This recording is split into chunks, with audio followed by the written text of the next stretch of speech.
देखिए प्यारे बच्चों, आज हम आपको लेसन आपका है from a diary any friend. इस चैप्टर से एक लॉन्ग आंसर आता है और ये बहुत ही इम्पोर्टेंट है। इसकी कहानी जो है बहुत ही सरल है। अगर आप इस पार्ट को 2 बार पढ़ोगे अपने ऑटोमेटिक याद हो जाएगा। ये ऐसा लॉन्ग आंसर है कि अगर आपने इसे याद कर लिया तो शॉर्ट आंसर आपको याद नहीं करने पड़ेंगे, और कई बार इस पार्ट से आया हुआ है।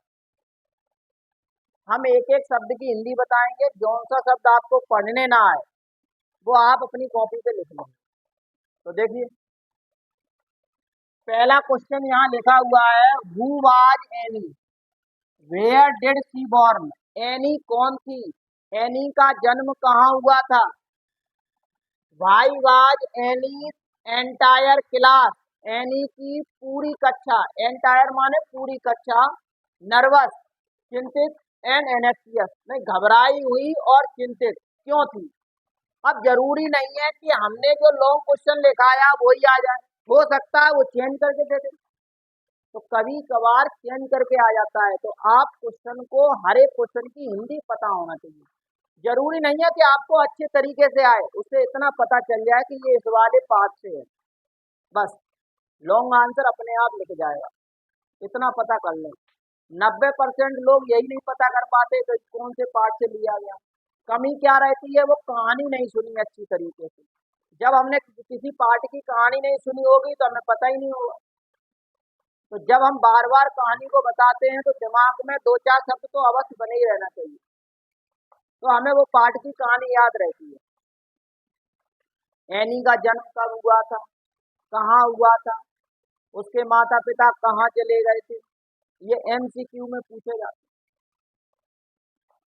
तो देखिए दूसरा क्वेश्चन क्या लिखा गया, right a character sketch of any. एक करेक्टर स्केच जरूर आता है। 3 क्वेश्चन लिखे हुए मिलेंगे, 3 में से आपको एक करना होगा, ये याद रखें। 10 चैप्टर हैं आपके, 10 में से 3 आएंगे, 3 में से एक करना होगा।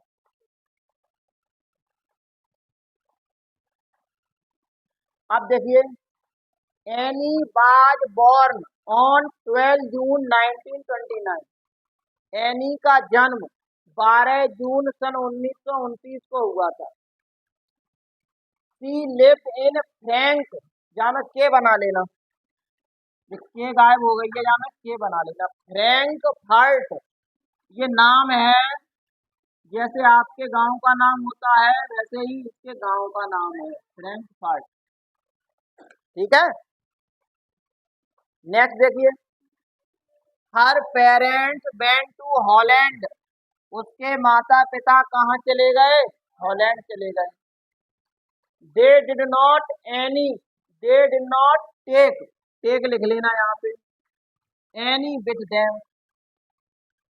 वे एनी को अपने साथ नहीं ले गए, वे एनी को अपने साथ नहीं ले गए।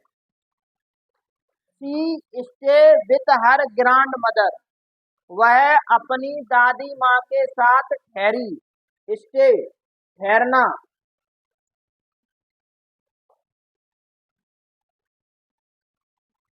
Any got early education at the Montessori nursery school. Any ने प्रारंभिक शिक्षा मॉन्टेसरी नर्सरी स्कूल में शुरुआत की। She did not have a real friend, उसके पास कोई रियल फ्रेंड नहीं था। ये बहुत ही इंपॉर्टेंट लाइन है। तो जब उसके पास कोई रियल फ्रेंड नहीं था तो उसने रियल फ्रेंड क्या बनाया, एक डायरी बनाई। शी थॉट, क्यों नहीं था, शी थॉट उसने सोचा, that paper has more patience, ये पेटेंस लिखा हुआ है, पेटेंस देन पीपुल। उसने सोचा कागज जो होते हैं वो लोगों से अधिक धैर्यवान होते हैं। पेटेंस माने क्या होता है, धैर्यवान। It does not react like other people, it का प्रयोग कागज के लिए किया गया है। कागज जो है लोगों के प्रति, लोगों की तरह काम नहीं करते हैं, रिएक्ट नहीं करते हैं।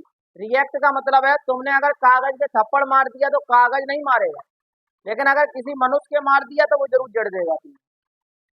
तो आगे देखिए, the name of diary, was कितनी, ये पूछा जा सकता है।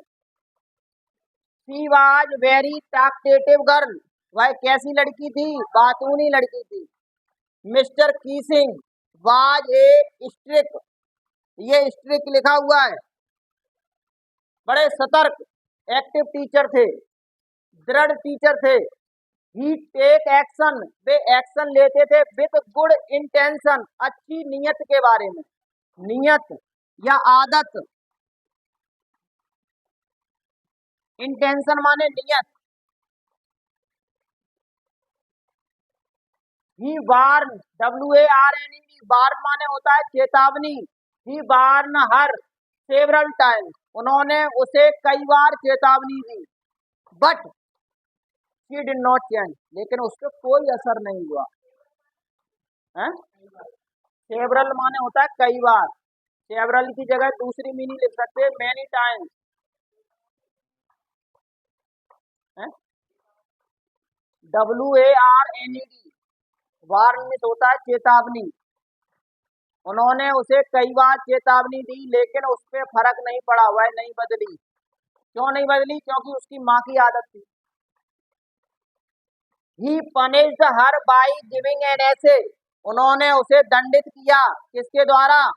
एन ऐसे, निबंध देकर। शी रॉट 3 ऐसे, उन्होंने क्या निबंध लिखे? उसने क्या निबंध लिखे? 3 निबंध लिखे। ठीक है, तो इस तरीके से हमारा ये लॉन्ग क्वेश्चन का जो आंसर है वो फिनिश हो गया। ठीक है, आज हम यहीं पर समाप्त करते हैं।